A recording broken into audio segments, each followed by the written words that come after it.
Hello, I'm your host, Effie Pilarinu, and today I have the pleasure to have with us Huy Nguyen, if I'm pronouncing your last name correctly. Welcome, Huy.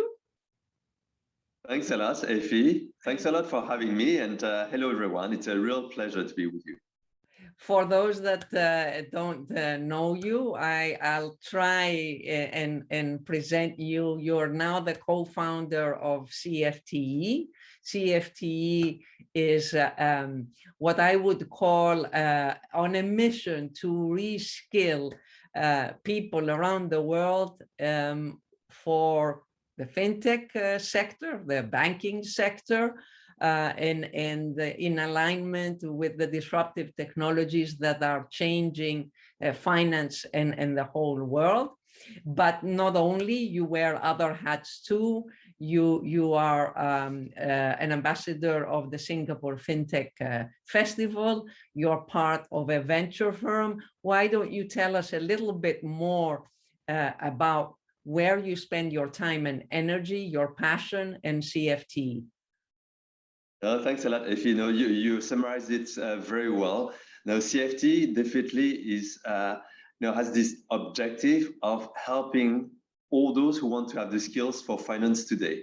And I think we'll discuss about it, but finance today is very, very heavily driven by technology. And how do we make sure that everybody has the right skills to be part of this new world? Because the reality is that it's a world full of opportunities. But a lot of people don't have the right skills. So how can we bridge that gap? This is what we do at CFT. And really by doing it, what we call for the industry, by the industry. So since this is a world which is moving so quickly, we're working with a lot of amazing experts like yourself, for example, to get this knowledge from the people who are building fintech into something which is easy for people to learn. And also making sure that people are not afraid of it, because the reality is that we're in a world which is transforming very quickly. As humans, of course, it can be quite scary to be in this world where things change all the time. And what we're trying to do is to show that actually there are huge opportunities for everyone, whether you love math or you're allergic to programming. There's really a lot of opportunities for everyone. So I spend a lot of time at CFT with my hat of co-founder. I have a few different other hats also. One of them as a venture partner of Mundi Ventures, which is early stage fund in InsurTech, quite a few other things also. But I think the thing I like the most is really discussions with amazing people around the world, whether they are experts, whether they are learning, whether they're teaching, because this is a world which is changing. And in a world which is changing, it's really about people. We met in the early days of fintech, when you were actually in the process of co-designing and teaching fintech courses at Oxford. And tell us how different that type of teaching is with what you're doing now. You already mentioned that it is from the industry. And when you say the industry, is it only from the fintech industry or from the incumbents too? Are you involving tech firms? How are you forming these learning modules, if you like? Yeah, journey. And I remember very well when we met. It was a few years ago here in London, actually, not very far, in One Canada Square in level 39.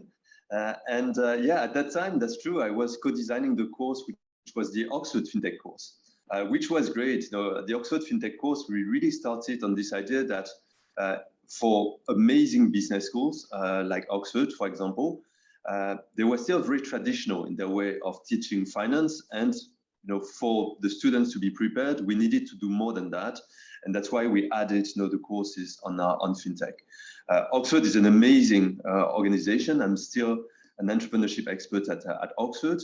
And actually, that was one of the inspiration for CFT to say, what we did at Oxford, that's great. How can we do it for much more people around the world? Because not everybody can afford Oxford. It is still quite expensive, but the reality is that there's a lot of people in London, in Singapore, but Africa, South America, everywhere, we should have the same kind of opportunities. That's how we started with the CFT. And in terms of how different it is, I think that what we're doing a lot here at CFT, and you mentioned the industry, it's really how do we create something like a program, a course on something which is moving so quickly where there's no existing program. So, for people who are in traditional finance or who are in traditional finance, for example, if you learned about corporate finance, for example, or about derivatives, there have been courses on this topic for a very, very long time. So if I wanted to create a new course, I can look at all the existing courses and try to improve on it. Now, if you wanted to create a course on artificial intelligence or open banking or digital assets, there are not really any existing courses. So what is important? What is not important? Blockchain, is it important or not? Perhaps it is today. What about tomorrow? ICO, for example. So there's all this work which is much harder, which is really trying to understand what is important and essential for people to learn, because you want to give people a very good and sound knowledge. You don't want just to look at all the latest trends and hype and things that might disappear tomorrow. So it's much harder, and the way of being able to identify what is important or not is really by being part of the ecosystem, talking to experts, getting their views, and trying to have as many conflicting views as possible, and design based on those. And when you mentioned what is fintech for us, it's finance at large. So we always say that the way we look at fintech is extremely broad. We're not black and white at all. Fintech is really the transformation that technology is bringing to financial services. And so that means some people will be thinking immediately of fintech startups, and definitely that's part of it. But that's also traditional institutions, banks, insurance companies, asset managers. That's also tech companies getting into financial services, but much more than that. There's a lot of other new entrants getting into financial services, from telecoms or e-commerce, for example. So I think fintechs, this world of fintech or new finance is becoming much, much bigger and much broader. Great. Great. So, I mean, you are delivering these courses, they are online. You also have a community that was physical and online. Now, of course, it's only online. Maybe you tell us briefly about the Think program or the Think initiative. Yes, definitely. So, so community is very important for us, because at the end of the day, learning is a social activity. So the community is very important. That's true that we moved online. We just had our first physical event back a month ago. So we started to have people coming back. We had now people coming in the office also. And Think was based on a very simple observation, which is when CFT started, we started with our signature courses, which are very big, foundational courses on very important topics like fintech or artificial intelligence or digital payments. Those are the kind of courses that you might spend 2 or 3 or 4 months to learn, to make sure that you have a very, very strong foundation. At the same time, it's a world which is changing very, very quickly. So once you have learned about digital payments, for example, then next week something else might happen, and in a month, something else. So how do you keep abreast of all this kind of new information? And that's the reason why we launched Think, which is a platform for continuous education, where you always have content which is always updated from experts around the world, and not necessarily in a format which is long, so you don't have to spend 4 months. You might have to spend only 20 minutes, but where you have all the latest information about what's happening in the industry, to explain what is important, to understand, what are some of the new terms which are happening, to demystify perhaps some of the new hype terms that you might have heard of. So this is Think, and on top of that, Think has this community aspect where we're starting to add much more in terms of events, both our events from around the world and other partners. And on top of that, things like jobs, because people are looking more and more for jobs in fintech. So we're starting also to put on Think all the jobs that we see from the industry. So that brings us to the recent publication, the launch of this huge job report, the Fintech Job report that you have just launched. It is, I think, your 4-year birthday of CFTE. Is that correct? Exactly. So, you know, so many things have, you have launched so many things.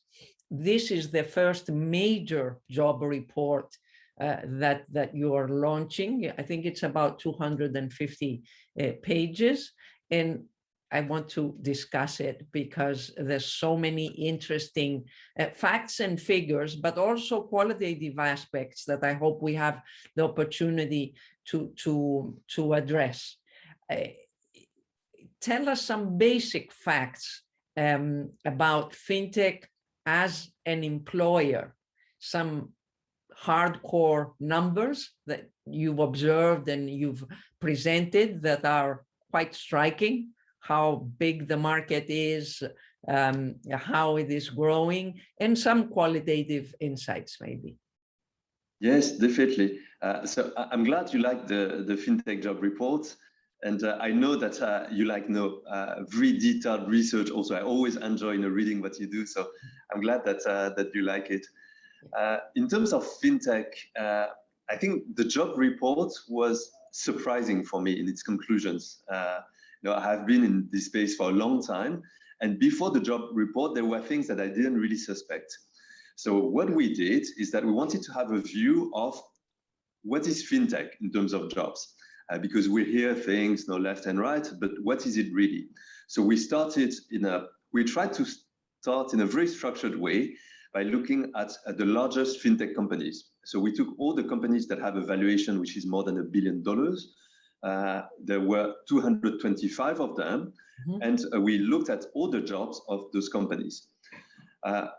What we found is that those 225 companies today employ 300,000 people, which for the audience, they might not know if it's a lot or not, but 300,000 people actually is almost as much as the city of London for financial services.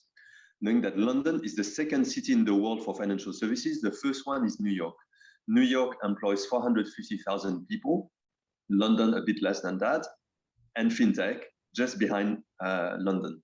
Wow. So it's a lot, actually. The fintech industry is a very, very big industry, which is almost at par as the two largest financial sectors or the financial cities in the world. So I think that was the first surprise that we had. The second one was in terms of the pace of hiring, which is, if we look at the jobs advertised by those fintech companies today, they are hiring 40,000 people. So 40,000 people is today. It's not during the whole year, because as they hire 40,000 people today, perhaps in 3 or 6 months, they would have hired half of them. Sorry, Huy, so are those the job openings, or what's the people hired during this year? That's the job openings as of today. So that's the job openings as of today.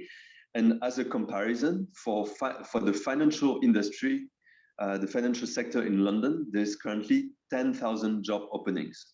So the fintech industry is hiring 4 times more than London, for example. So what we see is that we're seeing an industry which is growing very quickly, which I think we could all suspect, but much more than that, we're seeing an industry which is very big. And this, I think, we were not necessarily suspecting this. It's an industry which is really big today and which is growing very, very quickly.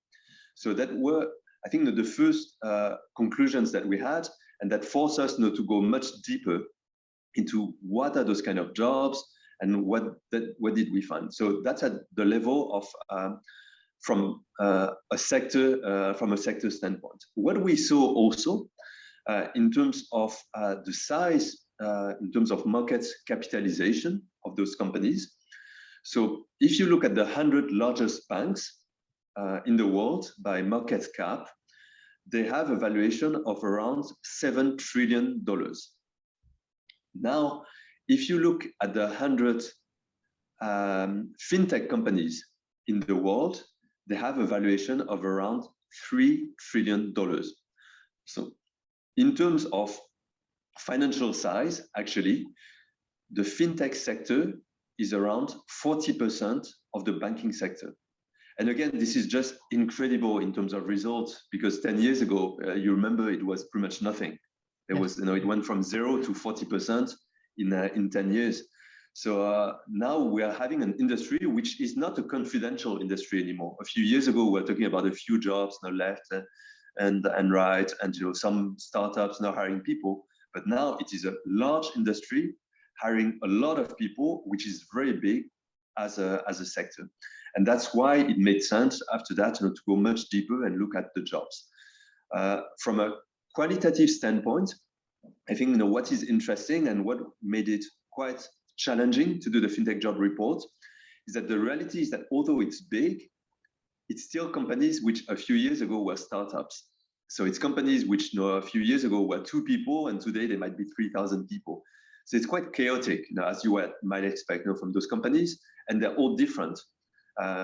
When you're in the traditional sector, if you have bank A and bank B, you can more or less compare them because they have the same structure, they have the same titles, they would have the same CEO, CFO, etc. The same types of business units. So are you saying that the business units and the organizational structure of these companies does not resemble traditional financial services, and is different too? Yes, yeah, it's both actually. So you're totally right. So in financial service, so I was at Citi, and before that LBS, and before that SocGen, and I think where you were also, it tends to be very, very similar. You'd have a part which is corporate and investment banking, for example. And in corporate and investment banking, you'd have the different asset classes, fixed income, equity, etc., then swaps, derivatives, etc. So first, you don't really tend to see that in the fintech companies. First, because fintech companies do not tend to have all those different activities. They tend to be much, much more focused and specialized. And the second thing is that in terms of the way that they're organized, if you're familiar with tech companies, then they're much closer to tech companies. So you would have someone you'd have engineering, for example, you'd have product management, you could have marketing, you'd have business development. So that's more the kind of companies that you'd have. Yeah. So that by structure, they tend to be what you'd have, if you were to start a startup today, that's almost the way you do it. You'd have someone in charge of sales, someone in charge of technology, someone in charge of compliance, for example, and they just grow in that way. And so they don't converge towards traditional financial services. Very interesting. And I mean, you mentioned that the taxonomy for the report must have been challenging because it's completely new, and you had to to me, it's like you took these x-rays of all these companies, and nobody had done that before. And you saw many patterns and things, and now you had to start creating a taxonomy for the first time, because you're not doing the classic taxonomy of, okay, here is the peer-to-peer lending sector, here is the robo-advisory sector, the way we thought of fintech 5 years ago. How did you create this taxonomy? What are the challenges? How does it look? No, you're right. You're right, because that was actually one of the options. One of the options was to say, if we look at all those different sectors, lending, for example, crypto, etc., then those companies might be more or less the same, and let's try to see how we can categorize the jobs. What we want is that we want it to be at a higher level by saying, if we're moving to this world of technology and finance, can we try to find some commonalities between all those different companies? So we went through all of those jobs and tried to understand, okay, I see a job here which is called product management, here a job which is called design, here which is called crypto product manager, etc. What do we do with all of that? So we started with a process of divergence. So we just took all of this information. We just tried to move them and see if there were some commonalities. And at the end, we decided to take one approach, which is to say, actually we find some categories of jobs which can be categorized basically in big bubbles. And there were those three big bubbles where we said, and here it's really taking more our hat coming from the startup world rather than the traditional world, by saying there are jobs that you would find in pretty much all types of companies, small, big, large, tech, non-tech, etc. That's the generic jobs. Those generic jobs could be, all companies need to have, finance department, a legal department, HR, customer service, exactly. So we found a lot of jobs that went to the generic part. Then after that, very, very quickly, we found a lot of jobs which were jobs of tech companies.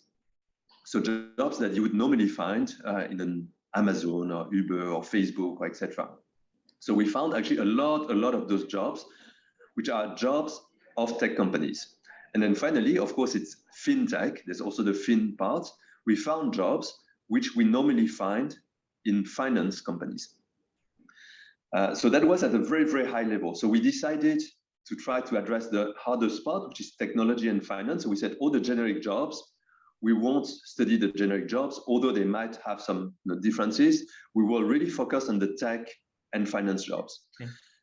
And by looking now at all those companies, very, very quickly, we realized that the tech jobs are the very significant majority of the jobs in fintech.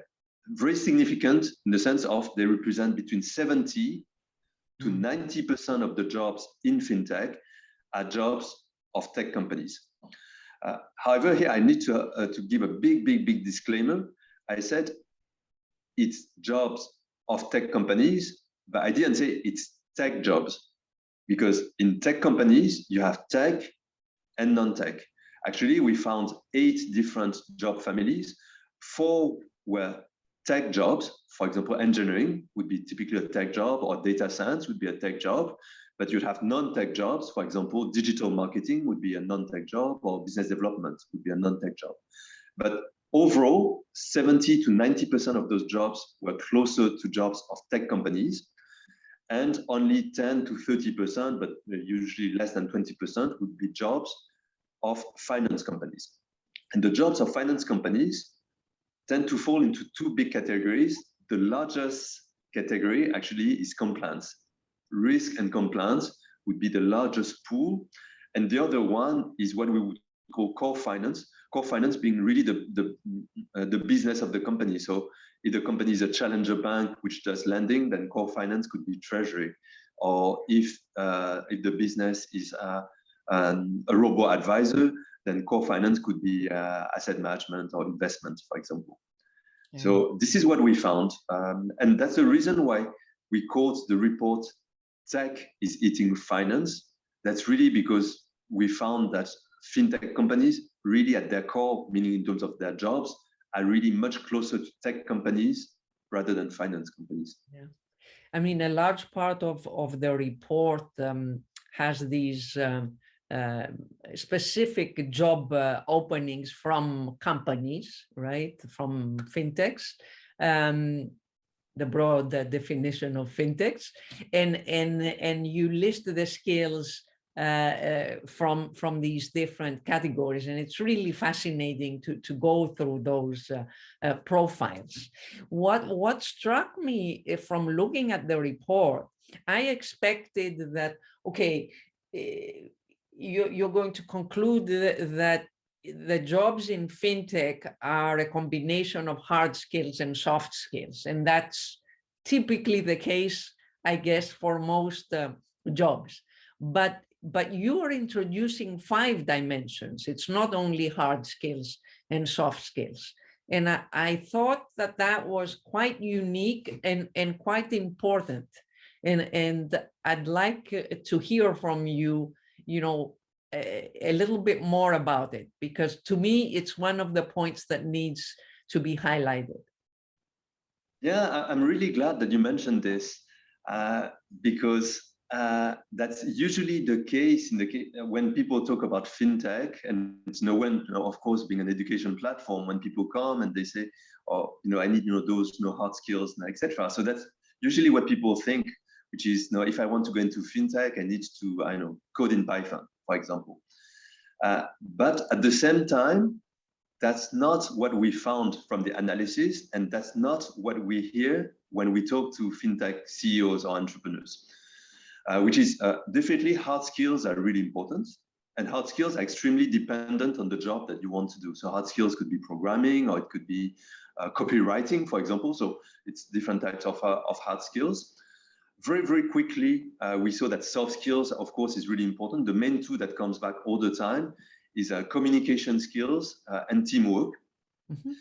But what we heard and what we saw actually from all the job postings, but what we heard from all our discussions, that one of the main reasons why people, or when fintech startups do not want to hire a certain type of people, or when people struggle to find a job, is mindset, actually. And the mindset is really important because it's something which is less quantifiable. It's less something that you can assess. But the reality is that fintech startups are startups. They're really startups. So they're really in the mindset of startups, which is extremely different from a large organization where it's about being comfortable with uncertainty. It's being adaptable, for example. It's innovative, working in a fast-paced environment. It's all those things that you would expect in a startup or in a tech company, but which is different from a large financial institution. But the mindset part is one of the reasons where it's, I think a lot of people would find or would think that it's obvious for people from the financial industry to get into fintech because there's the same fin part in it. But the reality is that the reason why sometimes, or in a lot of cases, it doesn't work is not because of the skills, hard skills, but it's really because of the mindset, where it's really hard for people who have worked in a large organization to adapt and work in a smaller organization. So mindset is when we talk to a fintech CEO, or when you look at the job postings, this is one of the areas which is always highlighted, which is we're really looking for people who can adapt to our culture. And the second part, sorry, that's the case even for grown-up fintechs that have 3,000, 5,000 employees. The mindset is still very important. Yes, because I think that's the way that they created their culture. Okay. The way that those companies grow and create and cultivate their culture. You can look at even how Revolut talks about themselves today, despite being 3,000 or 4,000 people. All those companies, they're still really young in terms of age. There are companies which are between 5 or 10 years old, so they're extremely young, which means that the senior leadership is still pretty much the same senior leadership as a few years ago. All those people who started the company are still pretty much there. So the culture hasn't really changed. Yet. Okay. But related to that, a lot of the companies that you have looked at, over 200 unicorns, I think that you've listed in the job report. Some of them are over 10 years old. And I mean, I'm thinking, Square, for example, that I know off the bat is already 12 years old, or Klarna is 15, 16 years old, something like that. Is there a risk that these companies are getting into a stage of some type of complacency of a grown-up company and shifting the workplace culture? So I think that's definitely a possibility. I would think, in my opinion, they're still quite far from it, and that's because of a question of size. If you look at the sizes in terms of number of employees of those companies, if you take, let's say, a large bank, Citibank, where I used to be, has 300,000 employees. A lot of banks around the world have more than 100,000 employees. The largest fintech company, I think, is PayPal at around 25,000 employees. Okay. And after that, they all have between, let's say, 1,000 to 10,000 kind of employees. So in terms of just organization, those are organizations which are still quite small in terms of the number of people. And so they take less of the risk of having this cultural inertia, I would say, because they're still at a reasonable level of size. Great, great. Huy, I think that we are running out of time. Before we close, I want to ask you about these profiles. I mean, you have some, as I mentioned, job profiles in the job report, and I suggest to everybody to have a look. But what about what you call ideal profiles, or what I like to think of as killer combinations? I mean, in my naive view, I would think that somebody who has a legal background and a programmer skills would be, you know, the ideal candidate. What have you found, you know, the compliance officer that you know, can program, but what have you found in your research? What is clear in the report about the ideal candidates, and how do you approach it? I think you're right. Made me smile because you're talking about, you know, those ideal candidates, and that's true. I know, for example, a head of compliance who used to be a computer scientist, and he is an amazing head of compliance. But no, more generally, no, this is exactly what you're mentioning, which is why is it that people really stress on the communication and teamwork side? Because all those teams, they're extremely small. So for example, you know, if you're a team at Square and developing a new product, you might be, you know, 5, you know, 10 people, you know, maximum, and you will have, you know, a few technologies, you'll have, you know, one product manager, you might have someone from compliance. And so that means that in terms of the skills of each of those individuals, the killer skills is being able to be very strong in your skill. For example, it could be compliance, it could be engineering, but being able to have a proper conversation with other people from other backgrounds. So that means extremely well-rounded people. So that if you're an engineer, you have an understanding of the business, but if you're on the business side or compliance side or other, you understand, you know, how to talk, you know, artificial intelligence or supervised learning or whatever it is. So having people who are extremely well-rounded, so that they can know much more than their own field, is really what people are looking for.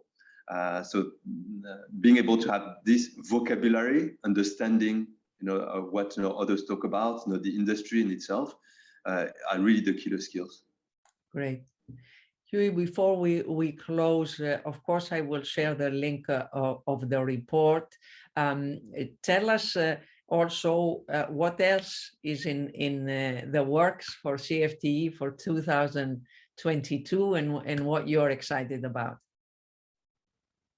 So I'm excited about, so I've been excited about for a long time, which is, I keep saying it to everyone, so I also say it to the audience, it's the best time to be in financial services. It is just such an amazing time to be in financial services, because we are at a time where it is being rebuilt. We're building the future of financial services from, you know, all sides. You know, we're talking about blockchain, artificial intelligence, CBDC, etc. So there's not a better time to be in financial services. So I'm just very excited in general about this, and what, you know, it changes, you know, every day. You know, it could be AI, it could be digital assets, it could be anything. And so for us in 2022, our objective is to continue to do more. So to create more and more courses, having, you know, more and more experts around us, a bigger and bigger community, but much more importantly, seeing our community thrive. And you said that, you know, CFT started 4 years ago, and during the first few years, we were training a lot of people. Now we're starting to have alumni who are doing amazingly well. So this is what we're trying to do. We're trying to see, you know, more and more of our alumni, you know, doing really well, so that, you know, as a community, we can make more impact to create a very good financial system. And before we close, how many people have you trained to date, and from how many countries? So pretty much all countries in the world, and more than 100,000 people. Bravo. Congratulations, Huy. Congratulations to the team. And I hope to see you soon in person. Likewise. No, thanks a lot, Effie. We hope to see you in person, and perhaps not to come also with our community and share also about your amazing expertise. Thank you so much.